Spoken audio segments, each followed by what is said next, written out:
In 2003, a man named Reid Hoffman launched a website from his living room. The idea was simple.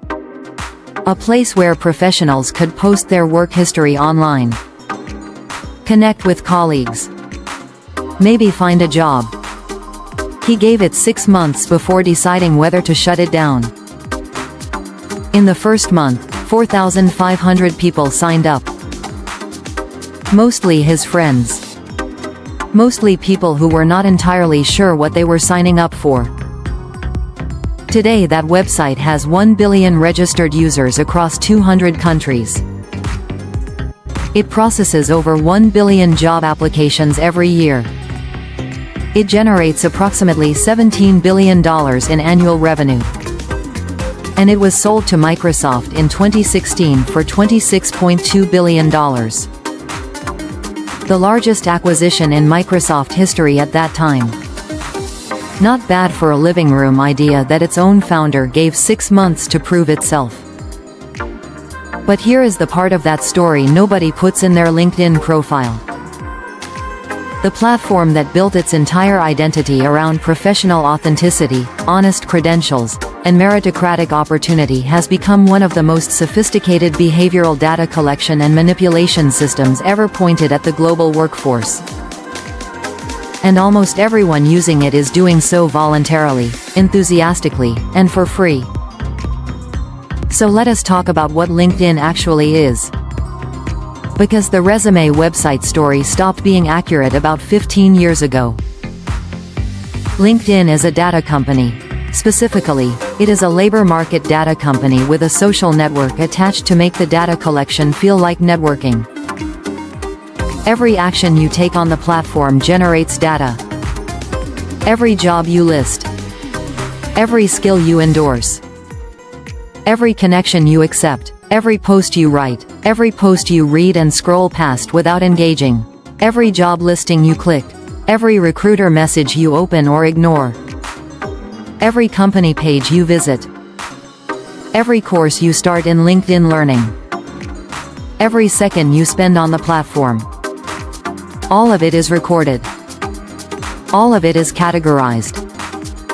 All of it feeds a model of who you are professionally, what you want, what you are worth, and how likely you are to change jobs in the next 90 days. That last metric, job change prediction, is one of the most valuable data products LinkedIn sells. Recruiters and employers pay significant premiums for access to users flagged as likely to be open to new opportunities, even when those users have not indicated publicly that they are looking. The platform knows you are thinking about leaving your job before you have told your spouse.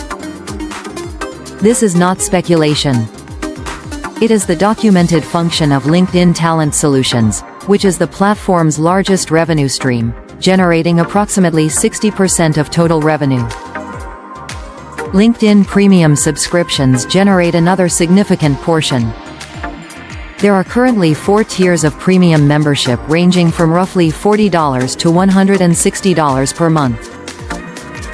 Premium promises enhanced visibility, the ability to message strangers, detailed analytics on who viewed your profile, and access to LinkedIn Learning courses. The value proposition is real for some users. For many others, the premium features amount to paying for a clearer view of a game the platform designed and controls. The LinkedIn algorithm determines whose content gets seen, whose profile appears in recruiter searches, whose job applications surface first. The criteria are not fully disclosed. They are not static. And they are adjusted regularly in ways that affect the professional visibility of hundreds of millions of people without notification. In 2022, LinkedIn had over 850 million users. By 2024, it crossed 1 billion. The growth is not evenly distributed. The fastest growing user bases are in India, Brazil, and Southeast Asia. Markets where professional networking online is becoming the primary mechanism for accessing formal employment opportunities. For a fresh graduate in Mumbai or Jakarta, A well-optimized LinkedIn profile is not a supplement to job searching. It is the job search. The platform has become infrastructure. An infrastructure, once embedded deeply enough, stops being optional. That is the foundation. In part 2, we look at the economics underneath it, the gaps between what the platform promises and what it delivers, and the question of what it means when a single private company controls the professional identity of 1 billion Here is people. a number that should reframe everything. Microsoft paid $26.2 billion for LinkedIn in 2016. At that time, LinkedIn had approximately 430 million registered users. Do the math. Microsoft paid approximately $60 per user. Not per paying user. Per registered user. Including every person who signed up in 2008, posted their resume, never returned, and had completely forgotten the password. What Microsoft was buying was not a social network. It was not a job board. It was a decade of accumulated professional data on 430 million people. Work histories. Skills. Career trajectories. Employer relationships. Professional networks. Salary expectations embedded in the behavioral data of everyone who had ever searched for a job on the platform. That data, integrated with Microsoft's enterprise software ecosystem, Office, Teams, Azure, Dynamics, created something genuinely valuable to large corporations. A unified picture of the global workforce, searchable, filterable, and increasingly predictable. The LinkedIn data business model operates on 3 distinct revenue streams. Talent solutions, selling recruiter access and hiring tools to employers. Marketing solutions, selling targeted advertising access to the professional audience. And premium subscriptions, selling enhanced features directly to individual users. The elegance of the model is that users generate the product, pay for premium access to their own data's implications, and have no ownership over any of it. Your career history, your professional network, your skills, your endorsements, the connections you built over a decade. They live on servers owned by Microsoft. Subject to terms of service that most users have never read, in a privacy policy that runs to thousands of words, and that reserves the right to use your data to train artificial intelligence systems. That last point became significantly more visible in 2024 when LinkedIn quietly updated its settings to opt users into having their data used for AI model training by default. The opt-out existed. It was not prominently communicated. Millions of users had their professional data feeding AI systems before most of them knew the setting existed. The LinkedIn content algorithm deserves its own examination. The platform has evolved from a professional directory into a content publishing ecosystem. Posts, articles, newsletters, videos. Vulnerability narratives perform well. Stories of failure followed by recovery. Personal transformation arcs. Humble brags structured as lessons.